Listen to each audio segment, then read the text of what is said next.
Et salut les amis, on se retrouve pour de nouvelles vidéos actualités. Ce jeune scientifique vient de démarrer un moteur V8 avec un carburant à base de plastique. En juillet dernier, il avait disparu pendant quelques semaines après avoir publié une vidéo dans laquelle il affirmait être en danger.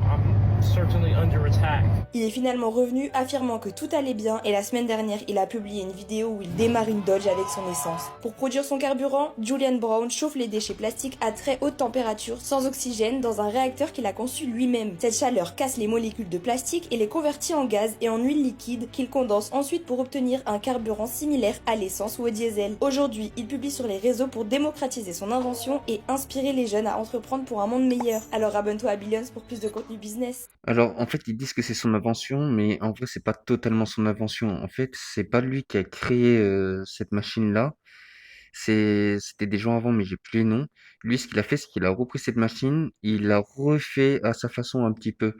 Donc en fait en gros il a créé la sienne, mais il a pas vraiment créé comment dire comment ça marchait en fait. Mais c'est lui par contre qui l'a vraiment démocratisé et montré sur les réseaux. Mais c'est aussi le genre de choses qu'en fait, on peut se dire que l'État montre pas, en fait. Ils montrent pas dans les journaux, la machine à éthanol Hercella que j'avais déjà montré dans une autre vidéo et ça, ils y montrent pas. Pourtant, c'est des choses qui pourraient aider le peuple. Ce robot dévoilé en Chine est peut-être le plus intelligent au monde, et ce nouveau type d'humanoïde est une petite révolution technologique, je t'explique tout. Lui, c'est Iron, un humanoïde développé par Xpeng, une entreprise chinoise très innovante, surtout connue pour des véhicules électriques, mais qui veut désormais devenir l'un des leaders de la robotique. On vous avait déjà parlé du robot de l'entreprise Clone Robotics sur Bloom, et bien Xpeng partage la même ambition, construire des robots toujours plus proches de l'homme, mais pour le constructeur chinois, cela se joue aussi sur l'intelligence du robot. Alors côté apparence, Iron mesure 1m78 pour 70 kg, il est équipé de 60 articulations, ce qui lui offre 200 degrés de liberté. Il a des mains très agiles et une démarche quasiment humaine. Côté style, son visage est personnalisable et on lui a déjà imaginé plusieurs tenues. Avec ce modèle, l'entreprise est passée au robot bipède, en partageant l'intime conviction que plus ces robots nous ressemblent, plus ils seront adaptés à notre quotidien. Mais pour nous ressembler, le corps ne suffit pas. Avant de parler de son cerveau, Iron fonctionne grâce à une batterie solide, une grande première dans le secteur qui garantit plus de sécurité et plus d'autonomie selon Xpeng. Mais Iron est aussi et surtout plus intelligent que les autres robots. Il revendique le titre de robot humanoïde le plus puissant en termes de calcul. Et ça grâce à ses 3 cerveaux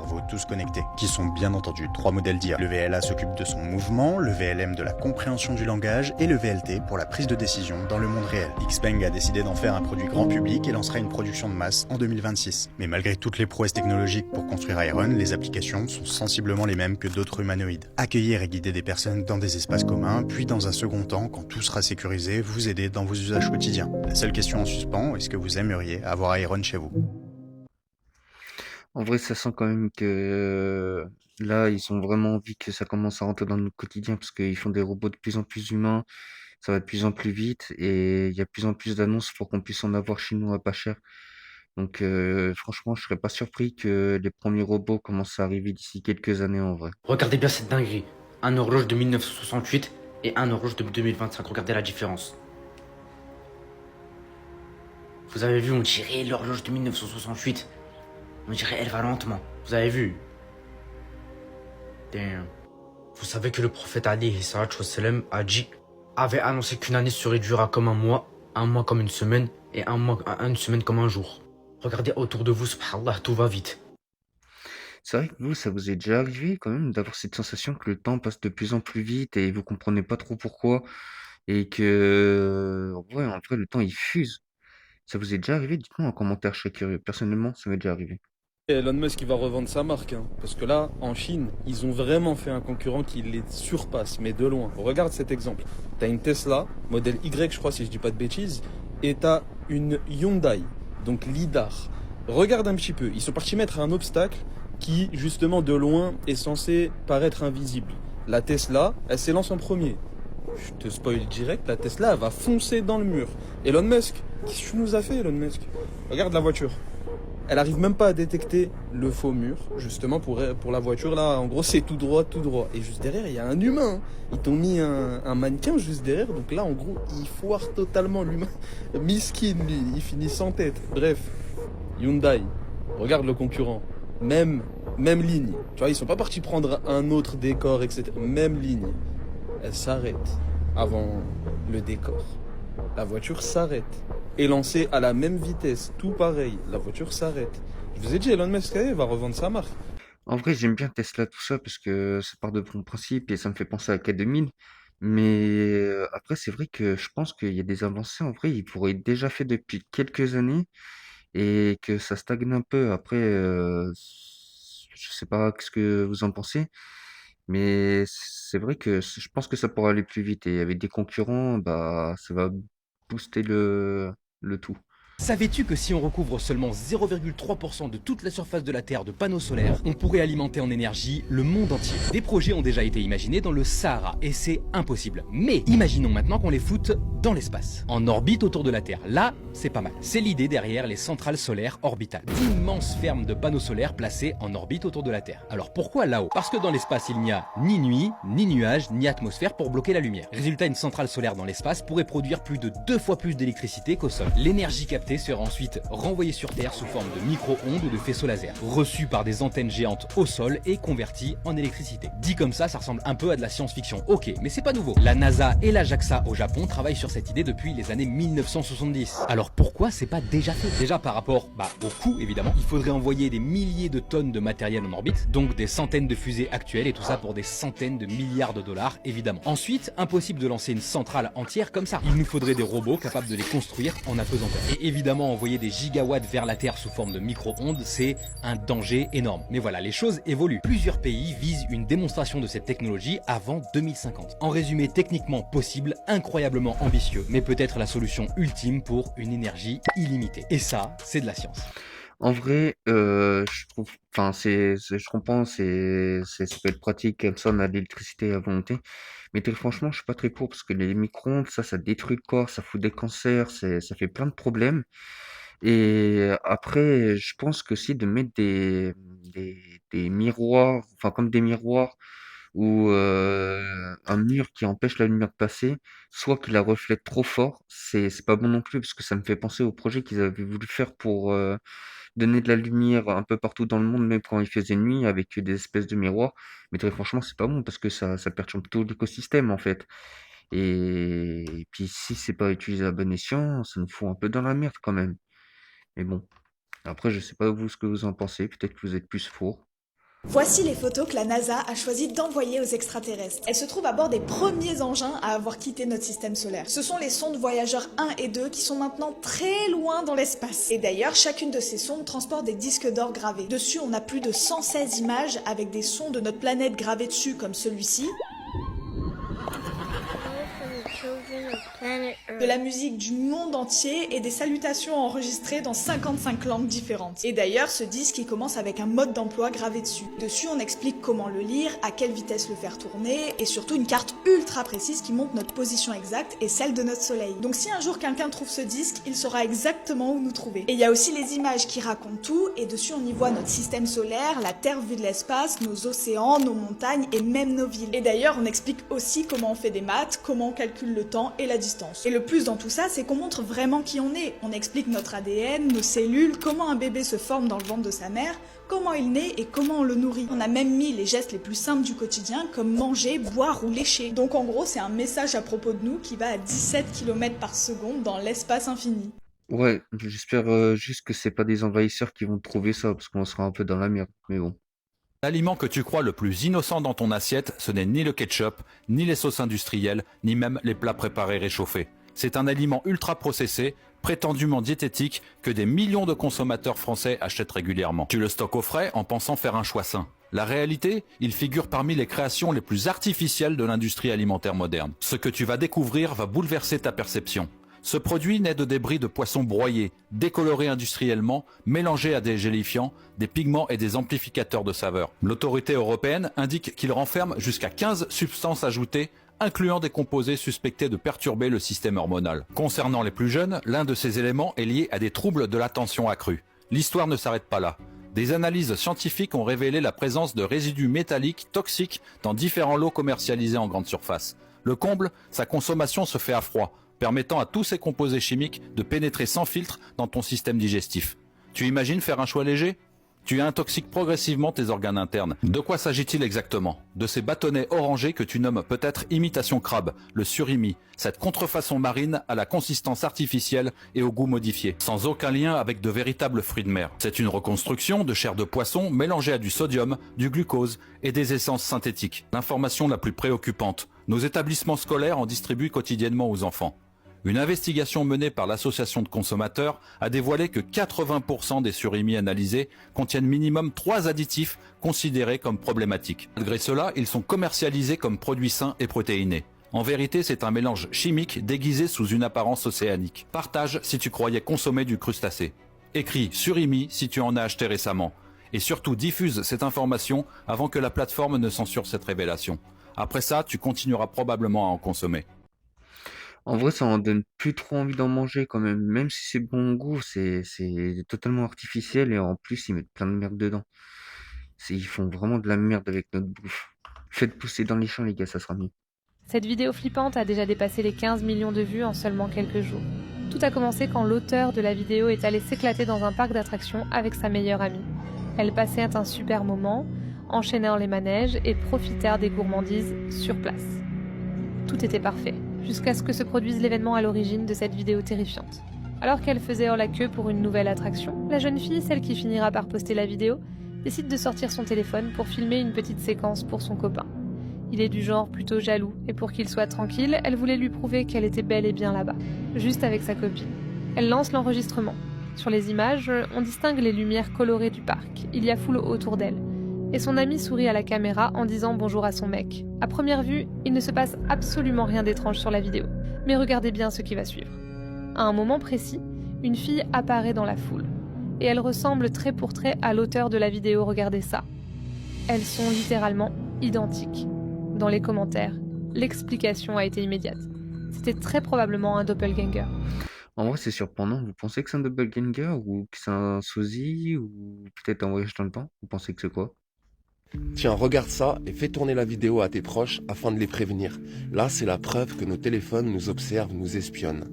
On va voir clairement que ça enregistre avant même qu'on ait appuyé sur le bouton enregistrer. Donc je t'explique le contexte. Là, j'ai casté l'écran de mon téléphone sur ma télé.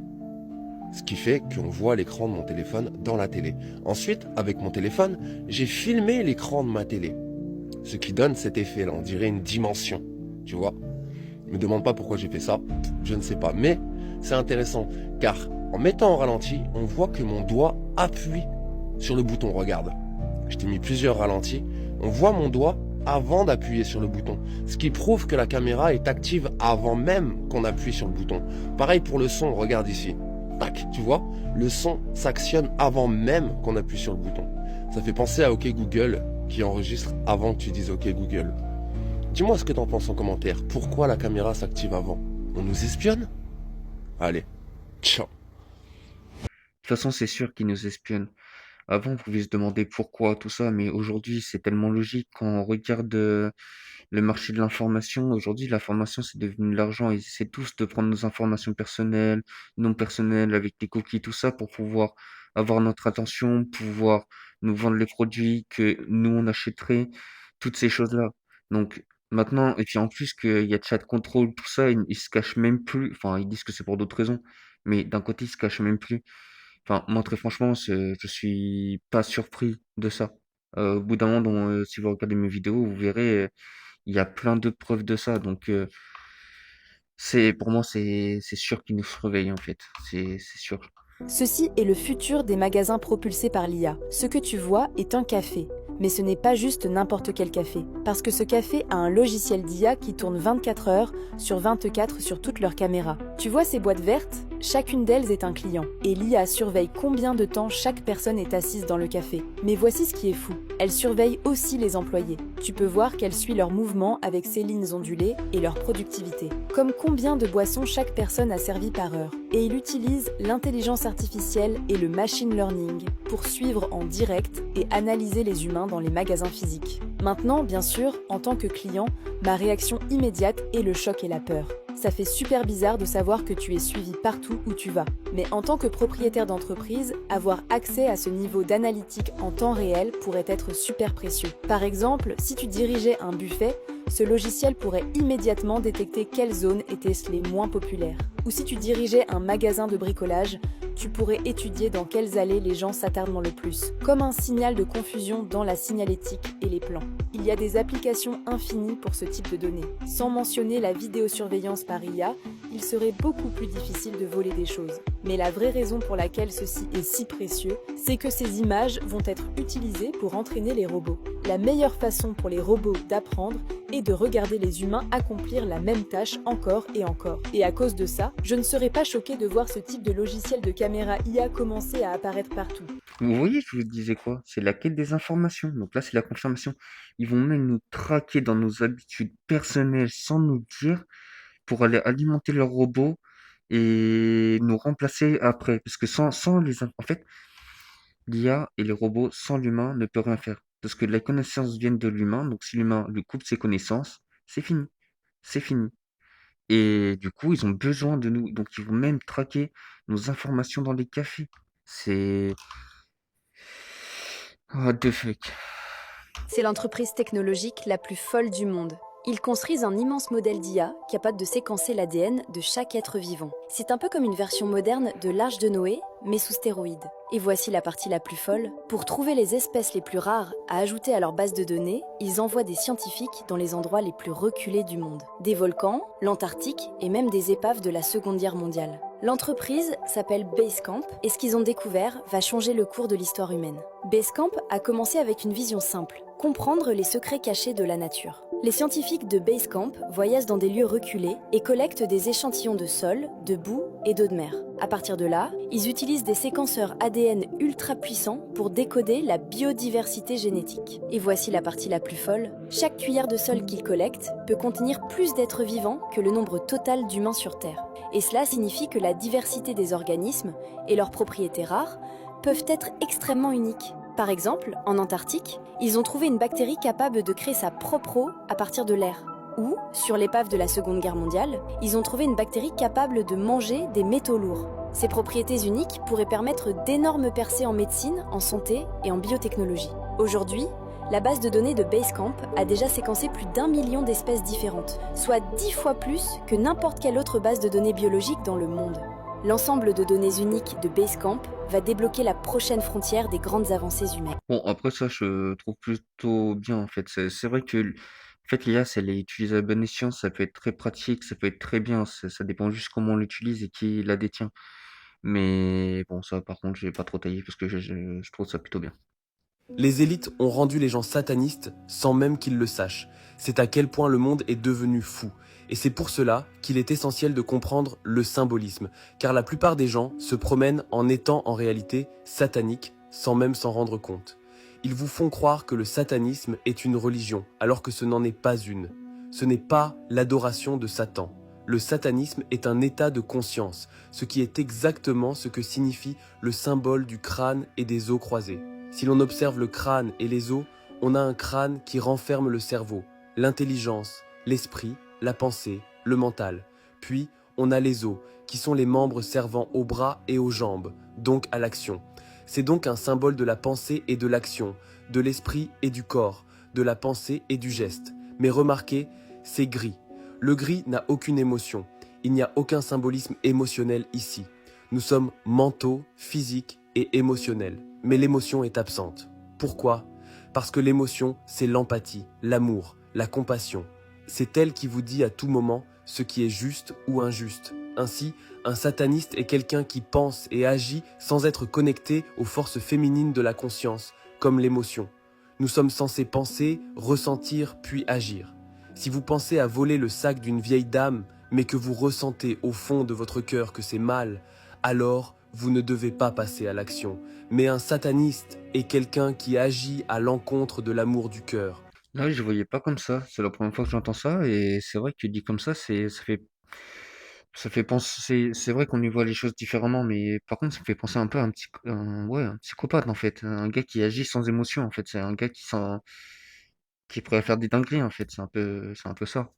On a étudié le cerveau humain depuis 100 ans. Il a suffi d'une IA pour prouver qu'on s'était trompé. Pendant plus d'un siècle, les neuroscientifiques ont cartographié le cerveau humain à la main, tranche après tranche colorants, microscopes et beaucoup de suppositions éclairées. Par conséquent, on croyait connaître les frontières entre les régions cérébrales jusqu'à ce qu'une équipe de l'université de San Francisco décide d'aller vérifier. Mais cette fois, ils ont laissé une IA faire le travail.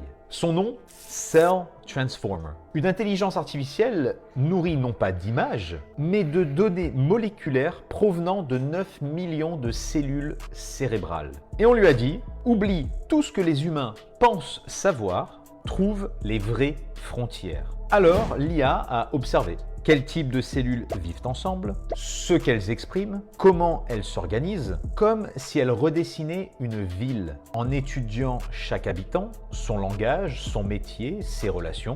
Résultat, elle a retrouvé toutes les régions connues du cerveau, mais avec une précision jamais vue jusque-là. Et surtout, elle a découvert des centaines d'autres que nous n'avions jamais remarquées, les mêmes reproduites avec exactitude dans chaque cerveau de souris. Et ce n'est que le début, car cette technologie ne sert pas qu'au cerveau. Elle peut cartographier n'importe quel organe, déceler des zones cachées dans les tissus cancéreux ou réveiller l'architecture moléculaire du cœur. On a cru comprendre le cerveau pendant un siècle et il aura suffi d'une IA pour nous montrer que nous n'avions fait que gratter la surface. Là, je sais pas, je pense qu'il faut quand même qu'on regarde de notre côté, parce que l'IA, elle a pas la vérité absolue non plus.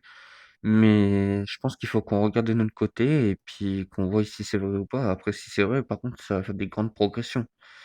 C'est à voir. Mais bon, pour aujourd'hui, la vidéo est finie. Je vous dis une bonne journée et une bonne soirée.